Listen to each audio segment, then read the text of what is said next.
Welcome back to Ghani Dakshu channel. இன்னைக்கு நம்ம என்ன பார்க்க போறோம்னு பார்த்தீங்கன்னா மஷ்ரூம் பெப்பர் ஃப்ரை தாங்க நம்ம இன்னைக்கு செய்ய போறோம். வாங்க இது எப்படி செய்யறதுன்னு பார்த்துடலாம். அதுக்கு நான் ஒரு கடாய் வச்சிருக்கேன், கொஞ்சமா எண்ணெய் விட்டுருக்கேன். எண்ணெய் நல்லா காஞ்சதுக்கு அப்புறமா கடுகு போட்டுருக்கலாம். இப்போ எண்ணெய் நல்லா காஞ்சிருச்சு, கடுகு போட்டுடலாம்.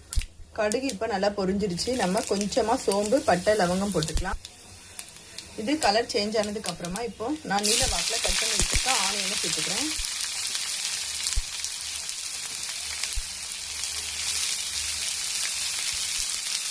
கொஞ்சமாக உப்பு போட்டுக்கலாம். இப்போ ஆனியன் கொஞ்சம் வதங்கிட்டு நம்ம இஞ்சி பூண்டை இடித்து வச்சுருக்கோம், அதையே சேர்த்துக்கலாம்.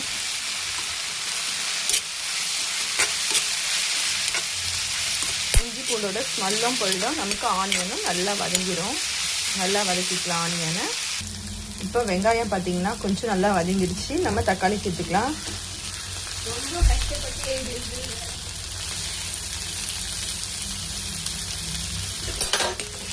தக்காளியை போட்டு நல்லா வதக்கிக்கோங்க. இப்போ தக்காளியை போட்டு நல்லா தக்காளி வதங்கட்டும். இப்போ வெங்காயம் தக்காளி நல்லா வதங்கிடுச்சு. நம்ம கொஞ்சமாக மிளகாத்தூள் சேர்த்துடலாம். இப்போ நான் கொஞ்சமாக மிளகாத்தூள் சேர்த்துக்கிறேன். ஏன்னா நம்ம பெப்பரும் லாஸ்ட்டாக நம்ம ஆட் பண்ண போகிறோம், அதுக்காக கொஞ்சமாக மிளகாத்தூள் போட்டு நம்ம இல்லை எண்ணெயிலேயே வதக்கி விட்டுடலாம். இப்போ பார்த்தீங்கன்னா இது எண்ணெயிலேயே வதங்கிடும்.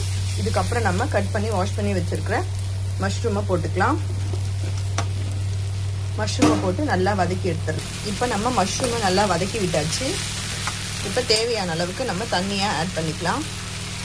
கொஞ்சம் இந்த கொதிக்கிற ஸ்டேஜில் நம்ம 1/2 ஸ்பூன் அளவுக்கு இப்போது கரம் மசாலா சேர்த்துருக்கோம். இப்போ பார்த்திங்கன்னா நல்லா கொதிக்குது. இப்போ நல்லா கொதித்து இது வேகட்டும். அதுக்கப்புறம் நம்ம மிளகுத்தூளை சேர்த்து இறக்கிடலாம். இப்போ நல்லா நமக்கு ஃப்ரை ஆகிடுச்சு, நல்லா வெந்துடுச்சு. இப்போ நம்ம 1/2 ஸ்பூன் அளவுக்கு மிளகு இடித்து சேர்த்துருக்கேன். அவ்வளோதான், சூப்பரான மஷ்ரூம் பெப்பர் ஃப்ரை ரெடி ஆகிடுச்சு. நம்ம ஆனியனை நீல வாக்கில் கட் பண்ணி போட்டிருக்கோம். இந்த மாதிரி போட்டு பாருங்கள், ரொம்ப டேஸ்ட்டாக இருக்கும். வெங்காயம் தக்காளி நல்லா மெலிசாக நீல வாக்கில் கட் பண்ணி போட்டு பாருங்கள், ரொம்ப டேஸ்ட்டாக இருக்கும். இப்போ மிளகு எல்லாமே போட்டாச்சு. நம்ம லாஸ்ட்டாக கொத்தமல்லி தழைகளை தூவி இறக்கிடலாம். சூப்பரான மஷ்ரூம் பெப்பர் ஃப்ரை ரெடி ஆகிடுச்சு. கொத்தமல்லி தழைகளை தூவி இறக்கிடலாம். அவ்வளோதான். இதே மாதிரியே செஞ்சு பாருங்கள். நம்ம சேனல் இன்னும் சப்ஸ்கிரைப் பண்ணி வச்சுக்கோங்க. தேங்க்யூ ஃபார் வாட்சிங் அவர் சேனல்.